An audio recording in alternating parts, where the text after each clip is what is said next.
तुम्हाला माहित आहे का महाराष्ट्रातलं दक्षिणेचं पंढरपूर कुठं आहे? चला तर आज तुम्हाला मी दाखवतो. नमस्कार मित्रांनो, मी अमोल. स्वागत आहे तुमचं माझ्या solo bike travel ride series मध्ये. महाराष्ट्रामध्ये असं एक मंदिर आहे जे दक्षिणेची पंढरपूर म्हणून ओळखलं जातं, पण अजूनही अनेक लोकांना त्याचा खरा इतिहास माहीत नाही.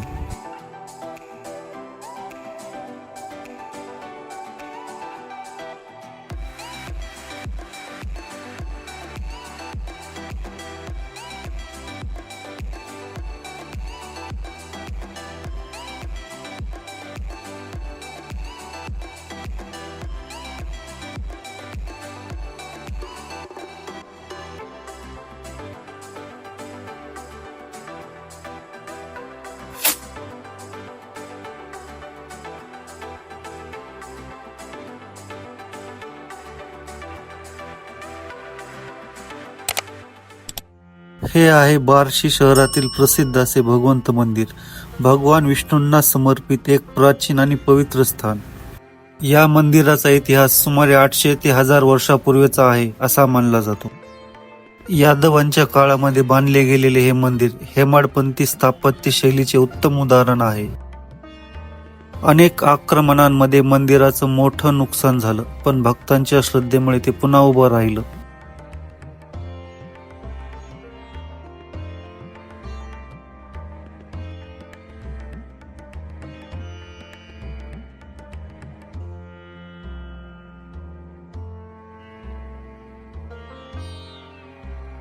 मंदिरात प्रवेश करताच एक वेगळी शांतता जाणवते.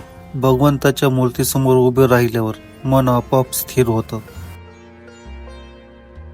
इथे येणाऱ्या प्रत्येक भक्ताला मनशांती आणि सकारात्मक ऊर्जा मिळते. मुख्य गर्भगृहात भगवान विष्णूंची सुंदर आणि शांत मूर्ती आहे. आषाढी आणि कार्तिकी एकादशीला इथे हजारो भक्तांची गर्दी उसळते. सभा मंडपातील कोरीव काम साधे पण आकर्षक आहे, ज्यात प्राचीन काळातील कलाकुसर दिसून येते. भजन, कीर्तन आणि पूजा अर्चेमुळे संपूर्ण वातावरण भक्तिमय होतं. जर तुम्हीही कधी सोलापूर जिल्ह्यात आलात तर या मंदिराला नक्की भेट द्या, कारण इथे दर्शनच नाही तर अनुभव मिळतो श्रद्धेचा आणि शांतीचा. तर पुढील ब्लॉगमध्ये आपण असा एक किल्ला पाहणार आहोत ज्या किल्ल्याने अनेक युद्ध पाहिली आणि अजूनही अभिमानाने उभा आहे.